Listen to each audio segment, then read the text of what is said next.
Canada International et Canada Info, le sommaire de ce 20h. Le tribunal criminel spécial au cœur des grands procès. Marafa Nidouyaya, Titus Edoa et Polycarpe Ababa étaient à la barre ce jour. Entre espoir de liberté et de réduction des condamnations, il y avait de la matière ce matin à Yaoundé. Cinquantenaire de la réunification, la ville de Boya prête à 80% pour accueillir l'événement. Pourtant, deux projets donnent encore du fil à retordre au comité local d'organisation qui vient de tenir une réunion préparatoire. Et puis le commerce des armes à feu, très peu populaire à Douala. Le préfet du département du Vouri a visité cette mi-journée quelques armureries qui semblent se porter à merveille.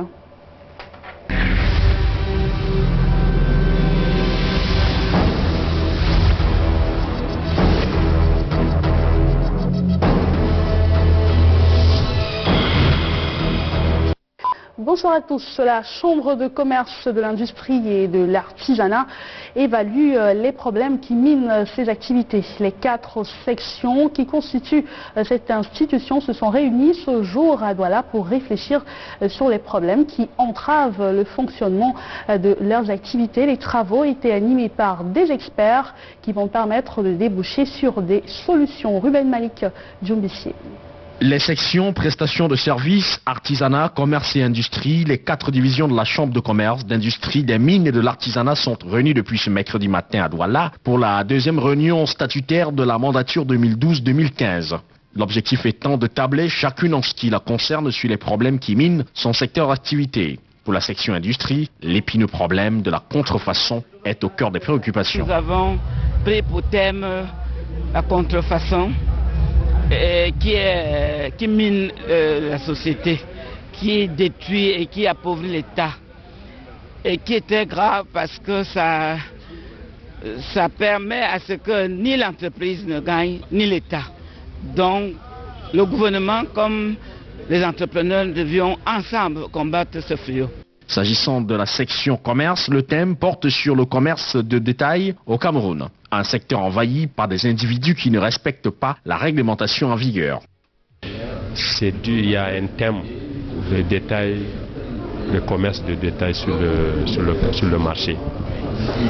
Et c'est un thème qu'on va développer avec tous nos élus, les commerçants, tous les hommes, tous les membres sont présents ici actuellement dans la section. Les travaux devront déboucher sur des résolutions à l'issue des débats qui s'articulent autour des thèmes suivants. L'incitation à l'investissement privé au Cameroun, contrefaçon, commerce illicite et incidence économique au Cameroun, commerce de détail au Cameroun, le transport clandestin urbain, périurbain et interurbain au Cameroun, processus d'enregistrement des artisans dans les communes, état des lieux et perspectives. Autorisation de port d'armes à feu. Le préfet du département du Vouri a visité cette mi-journée quelques armureries, un commerce assez discret au Cameroun. Et pour le reste, seul le ministre de l'administration territoriale, le gouverneur ou encore le préfet sont les seuls à délivrer des autorisations de port d'armes. Le reportage de Mayram Lukman, Marius Kossu. Nous sommes à 2 églises au quartier Aqua de Douala, dans l'armurerie Afrique Munitions. Ici, comme dans bien d'autres visitées par le préfet du département du Vouri ce mercredi, des armes d'autodéfense, des fusils de chasse et autres armes de poing, pour la plupart des calibres 12. Des commerces d'un tout autre genre, puisque n'étant pas accessibles à tous. Les armes, ce ne sont pas des pains. On ne les vend pas dans des boulangeries. On peut les vendre que dans des endroits au cadre légal sécurisé. L'importation, la vente, la cession, la détention et le port des armes à feu et des munitions, bien que réglementés par le décret numéro 73/658 du 22 octobre 1973, présentent une grosse difficulté dans la délivrance des autorisations d'achat et de port d'armes, condition sine qua non pour s'en procurer. Même si les prix sont abordables, mais l'accès aux autorisations n'est pas facile. Des autorisations prérogatives exclusives du ministre de l'administration territoriale et de la décentralisation, du gouverneur ou encore du préfet, à l'issue d'un examen minutieux du dossier du postulant et d'une enquête de moralité. La visite que nous avons effectuée aujourd'hui auprès des armureries est réglementée par les textes pour nous permettre à l'autorité administrative de voir dans quel cadre ces activités s'opèrent. Un secteur hautement sensible qui nécessite du gouvernement camerounais davantage de contrôle en ce qui concerne les sources d'approvisionnement.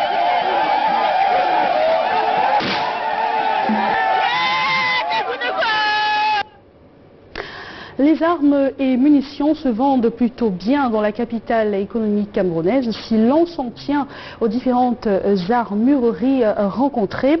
Mais le flou persiste quant aux différentes sources d'approvisionnement des porteurs d'armes. Le reportage de Louis-Roger Noisieux, Marius Cossu. Secteur névralgique, la vente des armes et munitions est certes encadrée par la loi de 113 au Cameroun.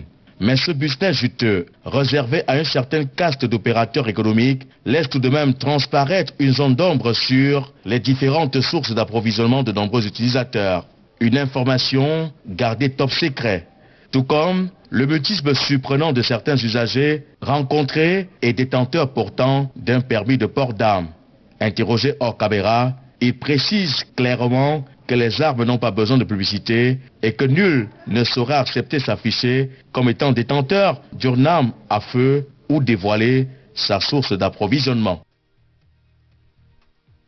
Présent du cinquantenaire de la réunification, la ville de Boya est prête à 80% pour abriter l'événement. Seulement 2 projets donnent du fil à retordre au comité local d'organisation qui a tenu cette journée une réunion préparatoire. Le reportage de Inès Danielchop.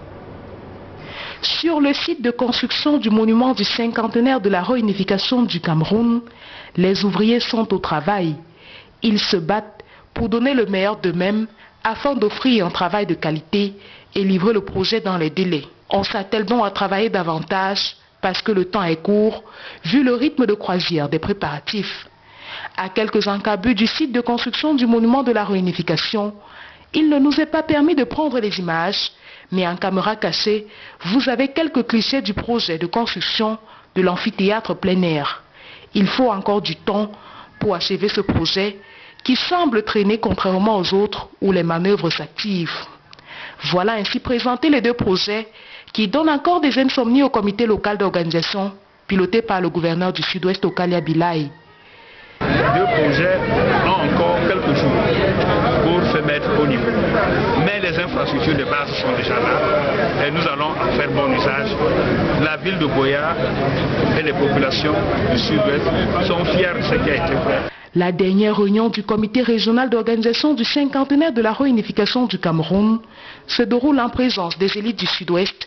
Le grand chancelier des ordres nationaux, Peter Mafani Moussongue, le porte-parole, réitère la détermination des élites à appuyer les efforts du comité régional dans les domaines de l'hébergement et la nutrition.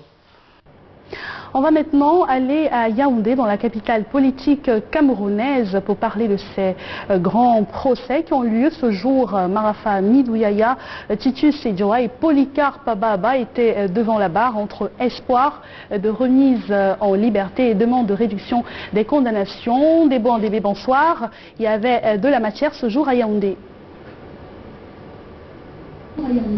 Bonsoir Cathy Toulou, madame, monsieur, bonsoir. Il y avait véritablement de la matière, comme vous le dites, à l'occasion de cette audience qui s'est ouverte ce jour à la Cour suprême. Une audience qui se poursuit en ce moment, mais nous dit Ghislain Pierre-Essonneau, certains dossiers ont déjà été vidés. Faisons le point. La chambre judiciaire de la Cour suprême statue sur certaines situations juridiques vedettes. 4e au rôle de l'audience. L'autre affaire Marafa connaît sa fin. Dans ce procès contre l'État du Cameroun et le ministère public, l'ex-secrétaire général de la présidence de la République souhaitait une main levée de sa détention préventive. La Cour l'a débouté. Quant au cas FECOM et Emmanuel Gérard Ondondon, le dénouement est appelé de tous les vœux par les avocats de l'ex-directeur général du FECOM. Ils ont confiance en la justice. Nous sommes également surpris, c'est-à-dire que la Cour suprême est en train de démontrer qu'elle peut dire le droit en toute objectivité. Ce dossier concerne une vingtaine d'accusés parmi 3 décédés et 2 en disparition. Les accusations portent sur le fait des détournements au FECOM. Les premières condamnations avaient infligé 50 ans d'emprisonnement ferme. Titus Edouard, Ndiemoun Isaac et Michel Thierry Atangana sont aussi contre le ministère public et l'État du Cameroun. Michel Thierry Atangana demande par exemple que soit cassée la décision de sa condamnation à 20 ans d'emprisonnement ferme. Nous escomptons l'évidence même, c'est-à-dire la reconnaissance de l'innocence de Michel Thierry Atangana, puisque dans le dossier, nous comptons sur la Cour suprême, qui est l'instance suprême, la cassation, pour que justice soit rendue. Au niveau du tribunal de grande instance, Etundi Oyono est devant la barre et physiquement, ses avocats plaident. La place de Njoya dans l'histographie africaine et l'impact de sa contribution sur l'évolution de la civilisation africaine, thème d'un grand colloque ouvert à Yaoundé ce jour, un colloque en mémoire au roi Njoya, un colloque, je voulais dire, en mémoire au roi Njoya, roi des Bamoun. Colloque ouvert par le ministre de l'enseignement supérieur, Karel Mezatia, et Luc Vondo étaient... Des hôtes de marque à l'amphi 700 de l'université de Yaoundé 1 pour l'ouverture du colloque international sur le roi Njoya, le sultan Bombo Njoya, le lamido de Bagno, les représentants du corps diplomatique et les membres du gouvernement.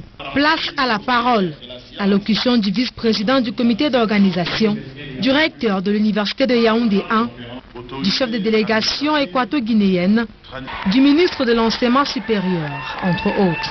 Tous, dans leurs propos, rappellent à la mémoire collective que les œuvres de ce monarque camerounais fut une grande richesse pour l'humanité. Outre l'écriture, le roi Njoya créait une langue aristocratique, écrire un précieux livre d'histoire sur les us et coutumes Bamoun. Cette plateforme est une occasion pour la communauté scientifique de rendre un hommage à une figure emblématique. Il fait désormais partie du patrimoine matériel et immatériel de l'Afrique. Durant 3 jours, les participants de ce colloque axé sur la place de Njoya dans l'histographie africaine et l'impact de sa contribution sur l'évolution de la civilisation africaine découvriront les têtes couronnées comme le professeur Eli Kiambokolo, directeur des études à l'école des hautes études en sciences sociales en France. Le roi Njoya a déjà fait l'objet de nombreux travaux de recherche ainsi que d'une abondante littérature. Il est mort en 1933 alors qu'il était en déportation à Yaoundé. Et le Cameroun qui bat la route à la cybercriminalité, un coup sur la cybersécurité a été ouvert à Yaoundé à l'intention des administrations publiques. C'est à l'initiative de l'Agence des technologies de l'information et de la communication antique. Bran Kamga et Serge Alonzibou. La réalité de la cybercriminalité se vit dans les cybercafés. C'est déjà, bon, tu viens, tu tapes ton email, tu te rends compte qu'on te demande un nouveau mot de passe. Après ça, tu te rends compte que bon, quelqu'un a essayé de pirater ton net. Oh, alors tu constates que ta photo a changé. Quand bien même tu ouvres, tu constates que tes données ne sont plus les mêmes. Du trafic des adresses électroniques aux propositions moribolantes, tout y passe. Beaucoup de propositions de voyage, d'argent, de crédits, de communication, tout ça, des crédits bancaires, il y a tout ça. On nous demandait de jouer à un jeu où on gagne beaucoup de millions. Malgré leurs avantages, les autoroutes de l'information et de la communication deviennent un danger. Des individus sans foi ni loi se cachent en ligne, escroquent, arnaquent. Des dealers tissent des réseaux de vente de drogue sur la toile. La racine du mal s'étend au terrorisme transfrontalier. Aucun État n'est épargné. Le Cameroun réajuste ses mécanismes de lutte contre le fléau. Une formation sur la cybersécurité se tient à Yaoundé depuis ce matin à l'initiative de l'Agence nationale des technologies de l'information et de la communication, ANTIC. Le gouvernement du Cameroun a pris un certain nombre de mesures visant à contrecarrer les activités de ces cybercriminels, notamment la loi sur la cybercriminalité et cybersécurité du 21 décembre 2010. Cette loi fait de l'ANTIC les bras armés de l'État dans la lutte contre la cybercriminalité. 3 jours pour imprégner les participants des questions sécurité en ligne adoptées dans le cadre des communications électroniques. Les TIC ne sont pas sans danger et cette forme de violence sur le cyberespace est à éradiquer. Allons maintenant voir comment les députés planchent sur le budget déposé sur leur table depuis hier. Et Javis Nana va nous dire dans ce reportage qui va suivre que ce budget programme présente plusieurs enjeux. Le projet de loi 937 portant loi des finances pour l'exercice 2014 est sur la table des députés. 3 312 milliards de francs CFA, c'est le montant proposé par ce texte. Le gouvernement précise que c'est la deuxième année d'expérimentation du budget programme. Même si le concept peine à être maîtrisé, on avance dans l'augmentation des crédits. 5 départements ministériels sont à tête du classement de la répartition de ce budget prévisionnel. Le ministère des Travaux publics, 262 milliards de francs CFA. Le ministère des Enseignements secondaires, 232 milliards. La Défense, 198 milliards. L'éducation de base, 174. La santé, 165. Et à tout cela, il faut ajouter l'eau et l'énergie, 108 milliards de francs CFA. C'est donc dit que le secteur social est prioritaire. Le budget en examen par les députés va permettre de remettre le Cameroun sur les rails, surtout que les priorités sont encore actuelles et portent sur l'amélioration des conditions de vie des populations. Retour de l'information à Douala, Kati Toulou, avec cette assurance du délégué du gouvernement auprès de la communauté urbaine de Douala aux populations. Pendant les travaux du jury, leur quotidien ne va pas connaître de perturbations. Si Debo en DBC, la ville de Douala a justement organisé ce jour les journées de développement durable. C'est un concept de la communauté urbaine de Douala qui éclaire la population sur les perturbations sur le trafic des deux rives du pont sur le Vouri pendant les travaux. Jean-Christian Akam, Guy Fotso. Le chantier de construction du deuxième pont sur le Vouri est engagé. Les garanties d'un développement durable aussi, en vue de la réduction des risques environnementaux et de la préservation de l'écosystème ambiant. Procédé de construction, on limite au maximum l'impact, donc ça ne devrait pas avoir d'impact et sur le pont qui existe et sur le lit du fleuve.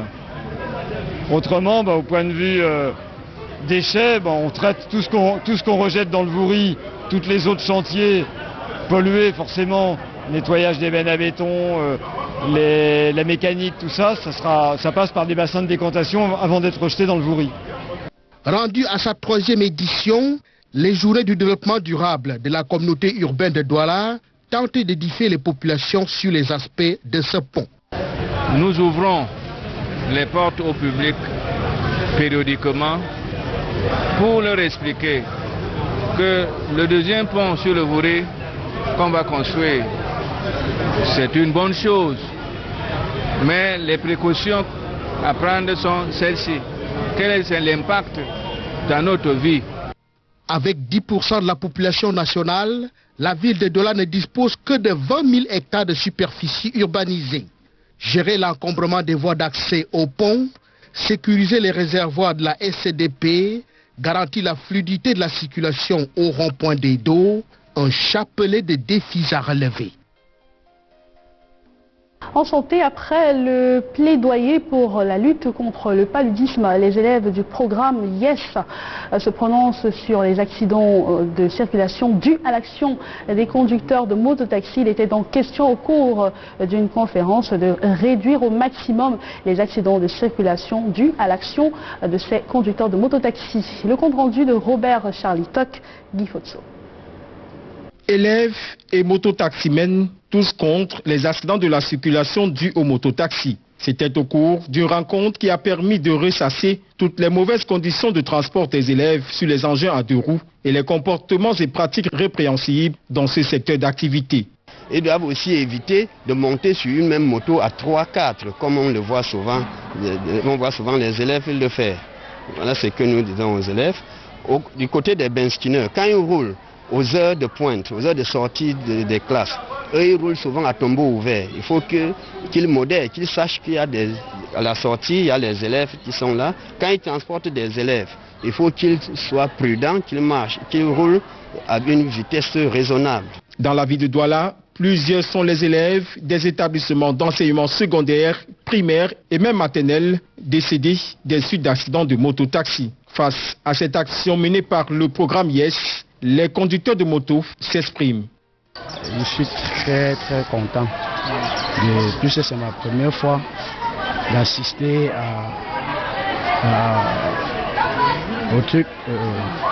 à une conférence. Pour le moment, je veux vraiment faire ce qu'on nous demande, puisque je l'ai toujours fait, oui, jusqu'à aujourd'hui. Après la campagne contre le paludisme en 2012, l'action menée aujourd'hui en la faveur des motos, taxis et des élèves vise à ramener au niveau plus bas les accidents sur les motos-taxis. Le projet sur la libre circulation vient d'essuyer un échec à Libreville au Gabon. Il n'entrera donc pas en vigueur en janvier 2014. Parmi les raisons évoquées, les questions sécuritaires. Il est ressorti que les États ne sont pas prêts à accueillir ce type de projet. Pourtant, le Cameroun est le premier à avoir pris des mesures sécuritaires pour garantir l'intégrité de cette intégration dans la zone CEMAC. Allons à présent à Bafoussam, dans la région de l'Ouest Cameroun. Là-bas, les handicapés parviennent à surmonter leurs difficultés. C'est le constat de notre rédaction régionale qui a mené une enquête sur le sujet. C'est en prélude à la journée mondiale des handicapés qui se célèbre le 3 décembre prochain. Walter Ver. Bonsoir Cathy, mesdames, messieurs, bonsoir. Près de 300 000 personnes vivant avec un handicap résident à l'ouest du Cameroun. Cette population cible fait face à de nombreuses difficultés malgré les efforts des pouvoirs publics et d'autres associations. Reportage. Le taux de prévalence du handicap reste croissant dans la région de l'Ouest. Au regard des résultats officiels du 3e recensement de la population publié en 2010, les personnes vivant avec un handicap au Cameroun sont estimées à près de 2 910 000. Environ 291 000 résident à l'ouest du pays. Le rapport de l'enquête sur le handicap produit par l'Institut national de la statistique en 2012 montre que la région de l'Ouest est l'une des 5 régions dans lesquelles ressort la prédominance du handicap. Les handicaps physiques, visuels et auditifs sont plus nombreux. Malgré les efforts de vulgarisation et de médiatisation des droits humains, ils continuent à vivre un mal-être. Ces personnes ne s'assument pas toujours. Elles surmontent difficilement leur handicap et supportent mal le regard de l'autre. Elles ont tendance à s'isoler et à jouer au faux fuyant. Certains donnent l'impression d'être délaissés, abandonnés, voire exclus. Du coup, elles développent une attitude de repliement sur soi, ce qui les installe dans l'oisivité et les enracine à une dépendance presque totale. Malgré les efforts qui sont faits par les pouvoirs publics pour les encadrer, il faut briser les barrières, ouvrir les portes pour une société exclusive pour tous. D'ailleurs, thème de la célébration de la 22e édition de la Journée internationale des personnes handicapées du 23 décembre 2013. Ces personnes vivant avec un handicap manquent de qualification, ce qui leur bloque l'accès au marché de l'emploi, les réduisant à une vie de dépendance. Il faut se dire que les affaires sociales ainsi que d'autres structures, sans oublier la société, mettent tout en œuvre pour que ces personnes puissent retrouver, ne serait-ce que leur qualité d'homme, comme un peu partout ailleurs. Retrouvons immédiatement le chemin de Douala avec Cathy Toulou avant de clôturer cette édition du journal.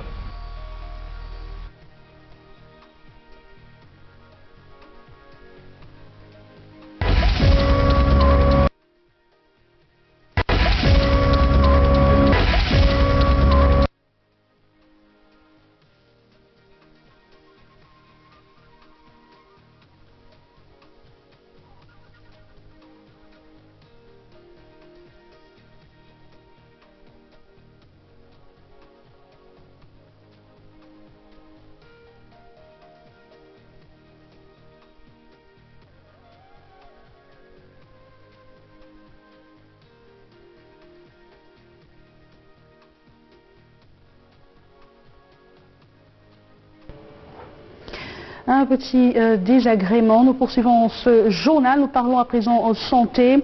Une centaine de membres d'associations de personnes vivant avec le VIH-Sida ont assisté à Douala à une conférence sur la discrimination de ces personnes vivant avec le VIH-Sida. C'était pour la promotion des droits de l'homme. Notons que cette pandémie constitue un problème de santé publique au Cameroun. Le reportage d'Armenga, Victoire Sengue.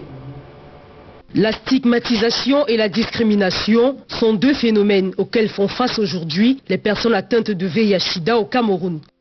La stigmatisation renvoie beaucoup plus à des préjugés, n'est-ce pas, à des fausses opinions, n'est-ce pas, que nous avons vis-à-vis d'une personne ou d'un groupe d'individus. Alors que la discrimination, c'est le fait de traiter un individu en tenant compte, n'est-ce pas, d'un certain nombre de critères. Elles sont quotidiennement confrontées à la violation de leurs droits, notamment le secret médical. On rencontre également toutes sortes de discriminations dans tous les milieux et autres secteurs d'activité. Au niveau scolaire, en famille, dans le service, dans les hôpitaux, bref, en justice même. Ces dernières bénéficient pourtant des mêmes droits que les personnes saines. Elles ont donc le droit d'avoir recours aux magistrats. C'est vrai que dans la législation actuelle au Cameroun, il n'y a pas de texte précis en matière de protection des personnes vivant avec le VIH. Il y a des textes, des dispositions à la fois du code pénal, du code de procédure pénale, du code du travail au plan national, sur lesquels les magistrats peuvent s'appuyer. Raison de la tenue à Douala d'une formation en cette semaine nationale de lutte contre le VIH/SIDA, d'une formation de 100 membres d'associations de personnes vivant avec le VIH/SIDA qui vise à améliorer les connaissances des personnes en matière de protection et de défense des droits des personnes infectées.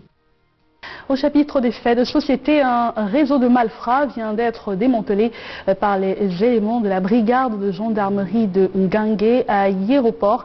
Ils ont été appréhendés lors d'une opération de choc en leur possession des motos. Le compte rendu de Guy Patrick Dika, Marius Ngassa. Déterminés à en découdre avec le phénomène de l'insécurité, les éléments de la brigade gendarmerie de Ngangé à Aéroport 1 viennent une fois de plus de démanteler un réseau de malfaiteurs. L'opération conduite par le commandant Mongo Denise a permis de mettre la main sur 4 présumés voleurs. Ils seraient spécialisés dans le vol de motos. C'est toi qui es le propriétaire de la chambre. Effectivement, c'est pour eux. C'est pour qui? Ceux qui ont laissé là, c'est pour eux, non? Oui, non, il faut que tu indexes la personne puisque c'est toi le propriétaire de la chambre. Ça appartient donc à qui? Voilà, les autres, c'est toi, c'est pour l'autre là. C'est pour qui? C'est pour la moto. Yaya? Que Yaya a payé pour travailler avec ça.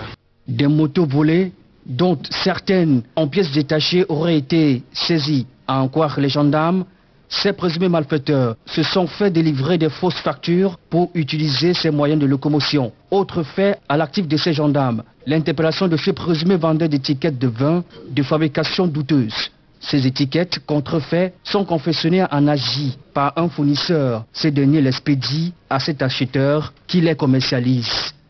Il nous envoie ça par le port, on utilise ça le port, on dépose au magasin, il envoie des gens, ils viennent chercher, chaque fois, il envoie les gens, ils viennent chercher. Les suspects ont été transférés au parquet où ils seront jugés. Le 17 juillet dernier, par les éléments du bataillon d'intervention rapide à Yoyo, dans la région du littoral, les 25 Béninois qui ont donc fait 5 mois de détention ont regagné leur Bénin natal. Le reportage d'Alex Lembe depuis l'aéroport. Visage crispé et fade, sourire quasi absent, c'est la mine qu'affichait la quasi-totalité des ressortissants béninois qui rejoignaient ce mardi leur Bénin natal après 5 mois de détention à Edéa. Partis du Bénin le 14 juillet dernier pour le Gabon à la recherche d'une vie meilleure, leur rêve s'arrêtera à Yoyo dans la Sanaga maritime 3 jours plus tard, puisqu'interpellés par les éléments du Biran patrouille. Interpellés pour les motifs de clandestinité et sans papier, ils seront transférés à Edéa où ils passeront 5 mois à l'attente des mécènes pour leur permettre de regagner leur pays. 25 au départ, ils repartiront 26 puisque naîtra lors de leur détention la fillette que voici qui sera d'ailleurs nommée Nandi Cameroun Espoir. C'est un message de satisfaction parce que mes compatriotes rentrent au bercail. Mais eux, c'est un message d'insatisfaction parce qu'ils n'ont pas atteint leur objectif. Une expérience à ne plus recommencer. Je ne souhaite pas cela à qui que ce soit.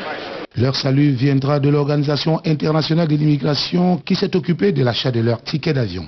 On peut dire que l'Organisation internationale pour les migrations est contente d'avoir pu travailler en collaboration avec les gouvernements du Cameroun, du Togo et du Bénin pour que ces personnes en détresse puissent regagner dans la dignité leur pays d'origine. Bien que n'ayant pas atteint leur but, ils rentrent tout au moins au complet et en bonne santé. C'est la fin de ce journal. Merci de nous avoir suivis. L'information se poursuit sur Canal 2 International et Canal 2 Info. Restez en compagnie de nos programmes. À demain, 20h.